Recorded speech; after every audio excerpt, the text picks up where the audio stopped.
Hello প্রিয় বন্ধুরা, কেমন আছেন সবাই? আশা করি সবাই ভালো আছেন। তো গাইস, আজকে আমি অনেক খুশি, তার কারণ আজকে আমি কন্টেন্ট মনিটাইজেশন পাইছি।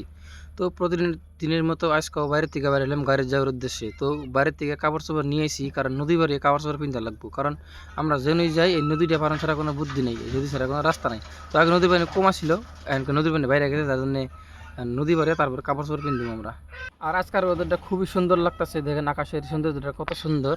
তো এখন আমরা নদী পাড়ে আছি, যদিও গ্রামে রাস্তাঘাটের বাপ, তাও গ্রামে থাকার মজাটাই আলাদা। এই যে খড়ি হয়ে যাইতেছে নদী দিয়ে, তো আমরা খুব কষ্ট করে নদীটা পাড়াতেছি। গাতা আছে, আবার ঠিক নেই, গাতা পড়ে যাওয়ার পারি।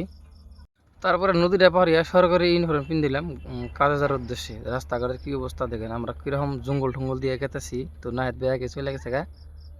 তো ফাইনালি আমরা দামরা ভাড়ায় পড়লাম, গাড়ির বগুলা এলাম, দেখি গাড়ির কন্ডিশন কীরকম। তো গাড়িটা এখানে রাইকা থেকে গেছিলাম। তো গাড়ির দরজা সরজা খুইলা দেখি।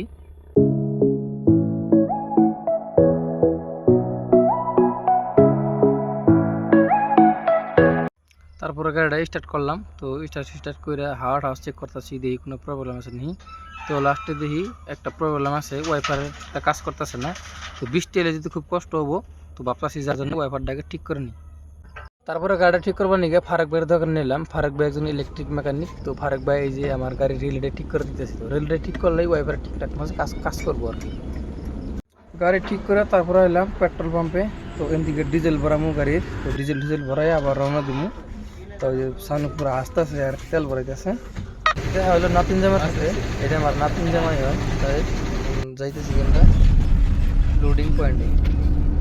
রাস্তাঘাটের অবস্থা দেখে অন্তরটা কাঁপে ওঠে, কারণ খুব জাহি লাগে, এই রাস্তার অবস্থা খুব খারাপ। তারপরে এই জায়গার ভিউটা কেমন লাগতেছে আপনাদের কাছে অবশ্যই কমেন্ট করে জানাবেন। আর আজকের ভিডিওটা এই পর্যন্তই, ভালো থাকবেন, সুস্থ থাকবেন।